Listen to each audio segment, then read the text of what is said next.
Hello class, welcome back.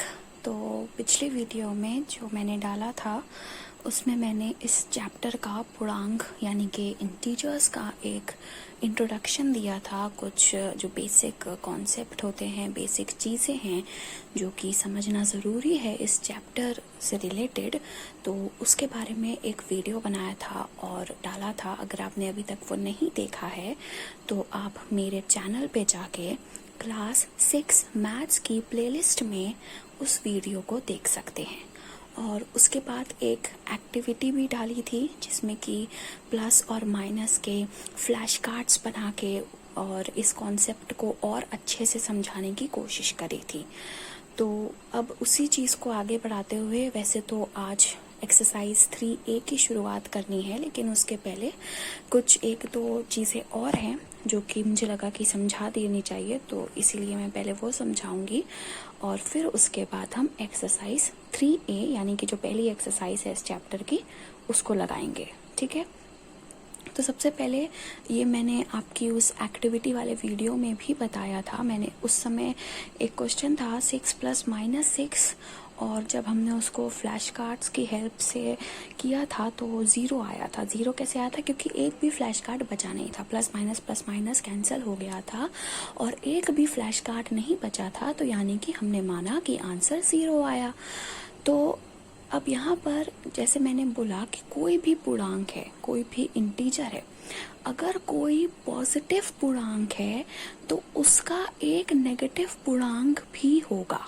ठीक है, कोई भी पॉजिटिव पूर्णांक है तो उसका एक नेगेटिव पूर्णांक भी होगा, और अगर कोई भी नेगेटिव पूर्णांक है तो उसका एक पॉजिटिव पूर्णांक भी हमेशा पाया जाएगा।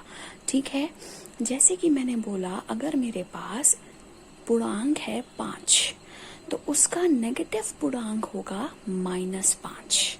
ठीक, बस माइनस का साइन लगा देना है, नंबर वही रहेगा, तो -5। और जब आप एक नेगेटिव पूर्णांक और उसी नंबर के पॉजिटिव पूर्णांक को आपस में जोड़ेंगे, ऐड करेंगे, तो आंसर हमेशा 0 आएगा। ठीक है, तो ये एक चीज़ थी। दूसरी चीज़ है निरपेक्ष मान। निरपेक्ष मान क्या होता है? निरपेक्ष यानी कि बिल्कुल भी भेदभाव ना करना। तो निरपेक्ष मान, ये दो डंडी जो लगाई हुई है मैंने बनाया है साइन, उससे इसको रिप्रेजेंट किया जाता है और इसका मतलब है कि वो पॉजिटिव संख्या या नेगेटिव संख्या में बिल्कुल भी भेदभाव नहीं करता, हमेशा आंसर पॉजिटिव में ही देता है।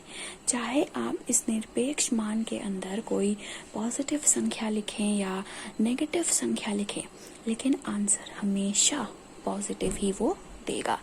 तो जैसे कि हम देखें, अगर हमने 5 का निरपेक्ष मान निकालना हुआ तो आंसर 5 ही आएगा, और अगर हमें -5 का निरपेक्ष मान निकालना है तो भी आंसर 5 ही आएगा, चाहे पॉजिटिव संख्या हो चाहे नेगेटिव संख्या हो, और आपको उसका निरपेक्ष मान निकालना है तो आंसर हमेशा वही संख्या आएगी पॉजिटिव के साइन में। ठीक है, इतनी बात समझ में आती है। इसके जो आगे का कॉन्सेप्ट है निरपेक्ष मान का, वो आप क्लास 8 में पढ़ेंगे, तो इसमें ज़्यादा डीप नहीं जाती हूँ। बस इतना समझ लीजिए कि चाहे पॉजिटिव संख्या हो चाहे नेगेटिव संख्या हो, अगर आपको उसका निरपेक्ष मान निकालना है तो वही संख्या रहेगी, लेकिन हमेशा पॉजिटिव में ही आंसर आएगा दोनों केसेस में। ठीक है, अब हम एक्सरसाइज 3A पर आ जाते हैं।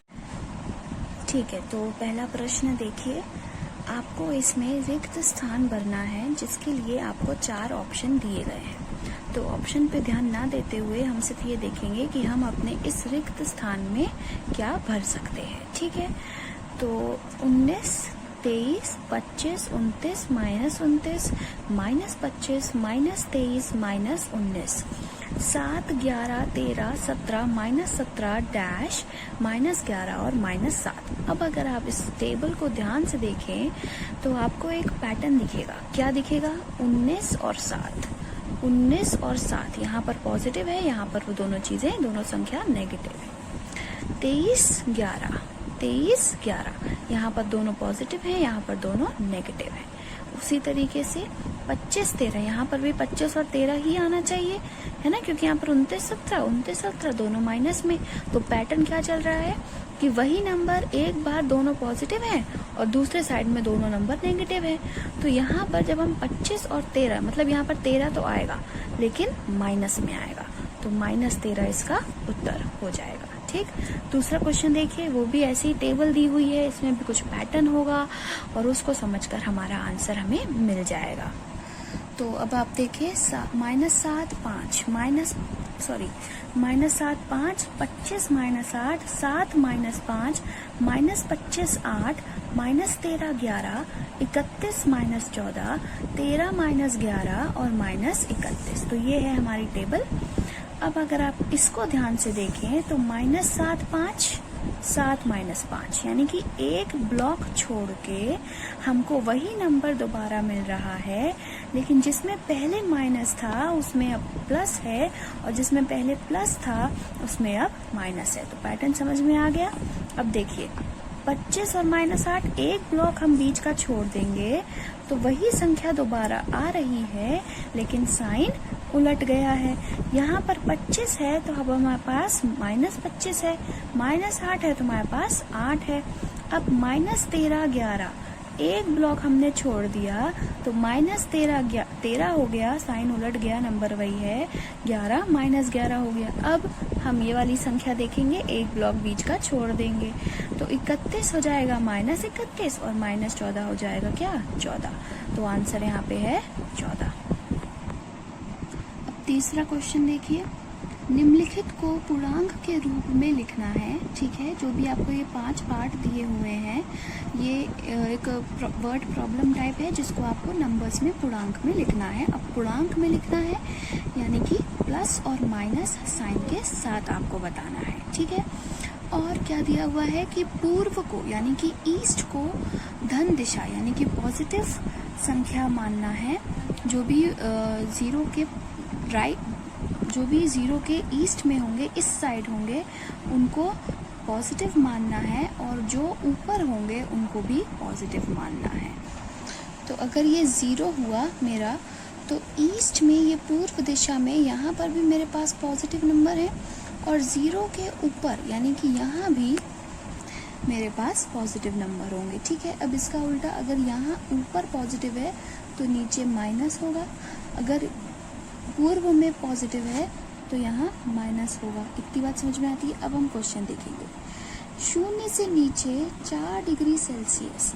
अब जो चीज़ 0 के नीचे होगी वो नेगेटिव हो गई, तो यानी कि ये क्या है -4 डिग्री सेंटीग्रेड। इस तरीके से इसको लिखेंगे। 7 कदम पूर्व, 7 कदम हम इधर चले यानी कि 1 2 3 4 5 6 7 इस तरीके से, तो ये प्लस साइन लगाए ना, तो ये हो जाएगा +7। ठीक, 3.25 रुपए की हानि। अब कोई भी चीज़ की हानि होती है यानी कि नुकसान होता है तो वो माइनस में प्रदर्शित किया जाता है।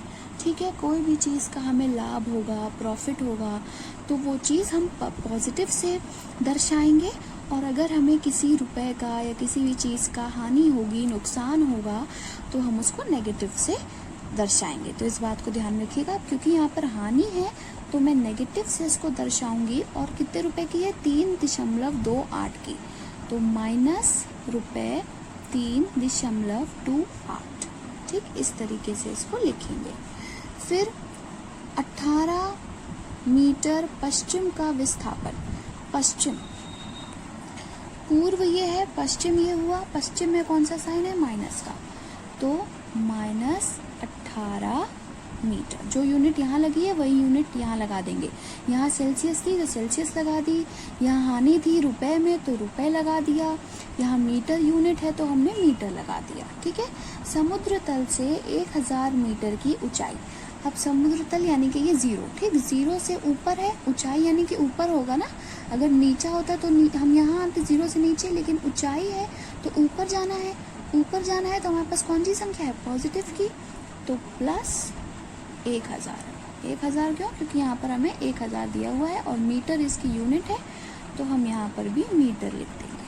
ठीक, अब निम्नलिखित को योगात्मक प्रतिलोम लिखिए। अब आपको इसके लिए पता होना चाहिए कि योगात्मक प्रतिलोम क्या होता है। अभी मैंने आपको बताया था कि जो भी संख्या पॉजिटिव होती है उसका एक नेगेटिव भी होता ही है, और जब आप उन दोनों को ऐड करेंगे तो आंसर 0 होता है।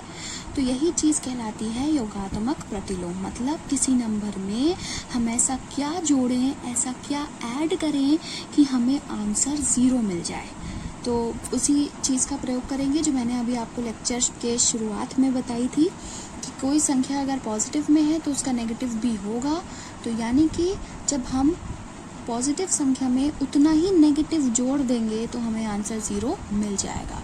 तो वही है योगात्मक प्रतिलोम।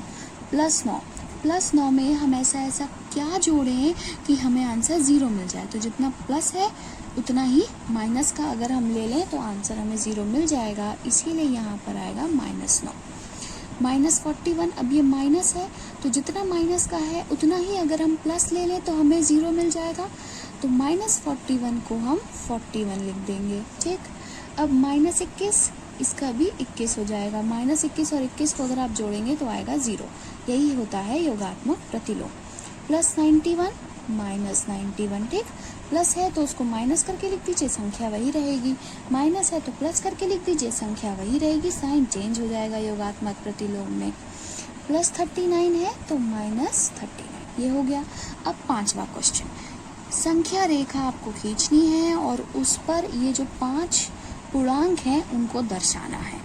तो बहुत आसान सी चीज़ है संख्या रेखा। या तो आप, जैसे मैंने यहाँ बनाई हुई है, या तो आप संख्या रेखा इस तरीके से बता सकते हैं। जब आप ये वाली बनाएंगे तो ये ऊपर और नीचे दर्शाने की कोई ज़रूरत नहीं है, किसी भी एक तरीके से बनाकर आप कर सकते हैं, कोई एक भी सही होगा। ठीक है, तो ये मैंने संख्या रेखा खींच ली है, जैसा कि आप देख सकते हैं। ये 0 है और यहाँ पे ये पॉजिटिव होगा, यहाँ पे जितना भी संख्या होंगी वो पॉजिटिव होंगी और यहाँ पे नेगेटिव होंगी। ठीक है, अब हमें दिखाना है +4। तो यहाँ से 0 के जस्ट बगल में जो नंबर है, ब्लॉक है, उससे गिनना शुरू करेंगे। 1 2 3 4। तो यहाँ पर है हमारा +4। ठीक, -9, 0 से इधर, यहाँ से स्टार्ट करेंगे कितना, इस लाइन से, पहली लाइन से स्टार्ट करेंगे कितना, 1 2 3 4 5 6 7 8 और 9। तो ये वाला जो है वो है हमारा -9, ये। ठीक, +7, तो इधर जाएंगे 7, ये 4 हमें ऑलरेडी है, 4 + 3 7 होता है, तो 5 6 और 7। ठीक, -3, 1 2 और 3, ये हो गया ये वाला -3। फिर है -6, तो 3 है, 4 5 6, यहाँ हो जाएगा -6, ये वाला। ठीक, इस तरीके से हमने ये प्रदर्शित कर दिया।